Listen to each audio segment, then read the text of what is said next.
Bueno, continuamos con Vicente Díaz, ex rector del Consejo Nacional Electoral. Vicente, habíamos dejado un punto pendiente, ¿no?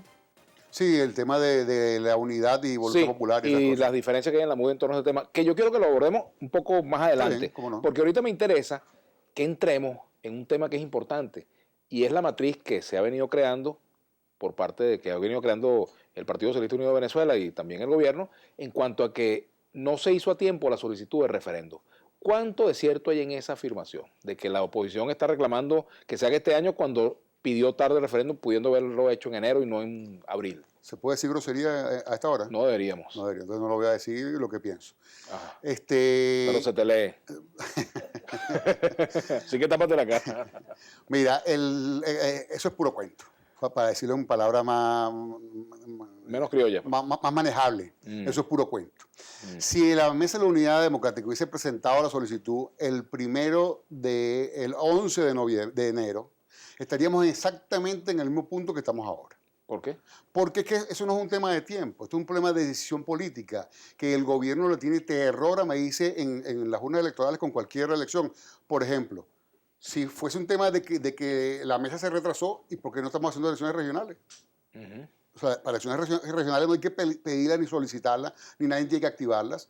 Simplemente que el gobierno está aterrorizado por la ruta electoral porque, bueno, está leyendo uno, no estamos viendo los videos y uno lo ve en la calle cuando camina, gente vestida, inclusive bien vestida, no son indigentes, comiendo directamente de las bolsas de la basura y persiguiendo camiones de aseo urbanos. Eso no se había visto nunca en la historia de este país. Entonces, bueno, esa expresión que está allí de desespero alimentario de la gente va a tener su contraparte electoral en el momento que haya cualquier elección en Venezuela. Eso lo sabe el gobierno y por eso está impidiendo cualquier elección en Venezuela. Si hubiesen presentado la carta el 11, fíjate, ellos presentaron la carta el 8 de marzo. 45 días después fue que entregaron la planilla. 45 días después. Hubiesen presentado la carta el 11 de enero y en lugar de ser 45 días después, hubiese sido 90 días después o 120 días después. Porque el problema no es un problema de tiempo, eso es cuento. Es un cuento que construye el gobierno para tratar de adjudicarle la responsabilidad del referéndum revocatorio a la oposición. Entonces, eso es un parafraseo que ellos han diseñado comunicacionalmente y que repiten como loro con el objetivo de asignarle la responsabilidad del referéndum revocatorio no al Consejo Nacional Electoral, que se ha dedicado a entorpecer, inventar requisitos, inventar procedimientos, alargar los tiempos, y bueno, y esto, inclusive violar la Constitución. Violaron su propia normativa, la normativa que aprobamos, porque yo participé en eso en el 2007, que establecía que había que poner una máquina por cada 1000 electores y por lo tanto correspondían 1350 máquinas para la validación. Bueno, el Consejo Nacional Electoral decidió rasparse 1050 y puso 300. Y de esas 300, 200 escondidas, en sitios donde no habían firmantes. Entonces, lo que te quiero decir con esto es que yo he visto gente de la oposición, inclusive, reproduciendo este discurso del gobierno, y lo veo como muy lamentable que le coman el cuento al gobierno cuando no importa cuando lo pidieras. No importa cuando lo pidiera. Iban a obstaculizar esto desde el principio porque no se quieren medir. Y no se quieren medir porque saben que medirse en el referéndum revocatorio es dejar el poder. Ok, simplemente. vamos a comprarte como buena esa respuesta tuya, Vicente, pero más allá de eso, técnicamente hablando, a los efectos de los lapsos, matemáticamente hablando, ayer Pedro Carreño presentaba una cuenta y decía que matemáticamente hasta su hija de 7 años sacaba esa cuenta y no era posible hacer referéndum. Desde el punto de vista de los números, de los días, de la cantidad de días, de los lapsos, ¿era factible desde abril hacer la solicitud y tener referéndum en octubre, noviembre? Absolutamente, Vladimir, Ajá. absolutamente.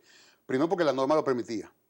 Si uno revisa la norma, de hecho yo me reuní con el presidente Zapatero para hablar del tema del cronograma, porque a él le presentaron un cronograma internamente dentro del Consejo Nacional Electoral, donde le decían que era imposible cumplir con esto, y a instancias de gente interesada me pidieron a mí que yo les evaluara ese cronograma que le presentaron y yo les demostré que efectivamente era posible realizar el referéndum revocatorio este año.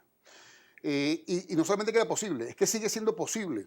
Todavía a estas alturas, con todos los retrasos que han habido, sigue siendo posible. Es que el problema no es un problema de lapsos, ni técnico, ni tecnológico. Si el Consejo Nacional Electoral quisiera, Vladimir, si el Consejo Nacional Electoral quisiera, nosotros podríamos tener referéndum revocatorio perfectamente dentro de mes y medio. Dentro de 15 días estaríamos recogiendo firmas y dentro de 30 días después estaríamos haciendo referéndum revocatorio. Simplemente el problema no está allí. El problema es que hay una decisión política de suspender el referéndum revocatorio. No es de retrasarlo, como piensa la gente. No, es de suspenderlo, de eliminarlo. No quieren referéndum revocatorio en el 2016 y no quieren referéndum revocatorio en el 2017. Esa es la realidad y están diseñando todo para hacer esto. Solo que les interesa no aparecer ellos, como te decía al principio, suspendiéndolo, sino que sea la propia oposición quien lo suspenda. Yo ponía en una entrevista de radio esta mañana la metáfora de un patrón desalmado, un empresario desalmado, que hay en todas partes gente desalmada y también puede haber empresarios desalmados. Un empresario desalmado que decide quitarse de encima un empleado incómodo, que no le gusta el empleado. Y entonces tiene dos opciones, o lo vota o renuncia. Y entonces el tipo, para no pagarle las prestaciones al hombre, su cesantía, su antigüedad, su carga social que tiene que pagarle al empleado, Los hostiga para que renuncie. entonces lo hostiga y le pone las condiciones difíciles y le hace la vida imposible y le exige cosas y tal, para que el tipo, bueno, se obstine, se canse y renuncie. Lo que persigue la decisión del Consejo Nacional Electoral apunta a dos cosas. La primera de ellas es hacia la MUD.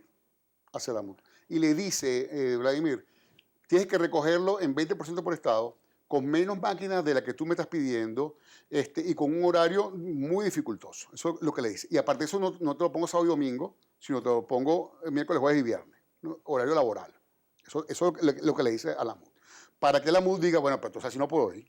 Y si así no puedo ir, entonces renuncie al referéndum revocatorio y el gobierno diga internacionalmente, bueno, ellos desistieron.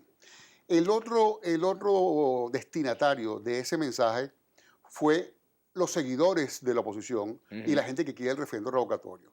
Porque el Consejo Nacional Electoral no tenía por qué haber dicho que el referéndum revocatorio, en caso de darse, iba a ser en el 2017. Porque el CNE no debe pronunciarse sobre una situación que no se ha activado todavía formalmente. Tenía que haber esperado que se recogieran las firmas. Y ver los lapsos. Y en ese momento hacer su convocatoria. Es lo que le corresponde legal y ha hecho siempre.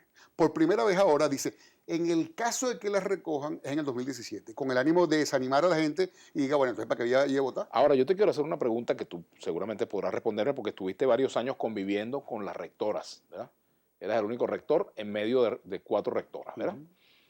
Te pregunto, ¿las rectoras actúan de esa manera, aprueban esto de esa manera porque creen auténtica y personalmente en esto o porque son presionadas? ¿Cuál es tu opinión? Bueno, mi opinión sobre eso es que ellas creen en este proyecto. O sea, ellas creen en el proyecto que las eligió rectoras. ¿No? Ellas fueron electas rectoras en función de un proyecto político y ellas están convencidas de la pertinencia y la vigencia de ese proyecto. Ahora, ¿cuánto de esto significa presión o autopresión? Yo ahí en ese terreno no puedo entrar. Lo que sí sé es que están muy claras, absolutamente claras, de que la decisión del 20% por Estado viola la Constitución. ¿Por qué es tan clara?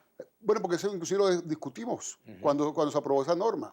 Eso se debatió extensamente, así como se debatió, por cierto, vale la pena recordarlo, que el proceso de validación con el 1% con la huella dactilar era para evitar que se reprodujera la lista Tascón de nuevo en Venezuela. Eso se discutió y se debatió en sesión del Consejo Nacional Electoral, justamente para evitar los reparos, para evitar ese proceso de exclusión de que yo publico los nombres, hago público quienes firmaron y entonces se activa un proceso de persecución política.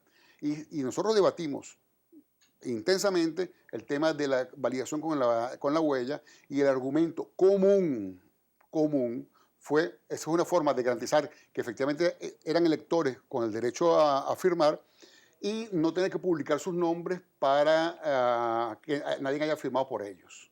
Entonces, ese proceso, Vladimir, te digo, corto con esto, se discutió extensamente, de manera que eran muy conscientes de esto, y sin embargo, activaron un proceso en la página web del CNE que permitió al gobierno la persecución política que le tiene a los empleados públicos. Tenemos que hacer una pausa. Al regreso continuamos conversando con Vicente Díaz. Nuestra etiqueta del día de hoy, referendo a la una, puede escribirnos a través de Instagram, Twitter, y recuerden que en Globovisión, aquí en Globovisión, nos vemos todos. Ya venimos.